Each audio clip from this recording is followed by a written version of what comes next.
بسم اللہ الرحمن الرحیم۔ السلام علیکم۔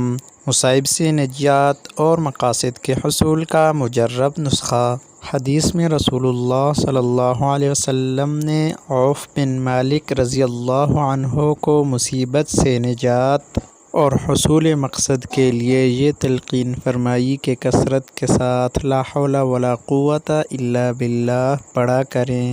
حضرت مجدد الفسانی رحمۃ اللہ علیہ نے فرمایا کہ دینی اور دنیاوی ہر قسم کے مصائب اور مضرتوں سے بچنے اور منافع و مقاصد کو حاصل کرنے کے لیے اس کلمہ کی کثرت بہت مجرب عمل ہے، اور اس کی کثرت کی مقدار حضرت مجدد رحمۃ اللہ علیہ نے یہ بتلائی ہے کہ روزانہ 500 مرتبہ یہ کلمہ لا حول ولا قوت الا باللہ پڑھا کرے، اور 100 مرتبہ درود شریف اس کے اول اور آخر میں پڑھ کر اپنے مقصد کے لیے دعا کیا کرے۔ اللہ تعالی ہمیں سنت اعمال کے مطابق زندگی گزارنے کی توفیق نصیب عطا فرمائے۔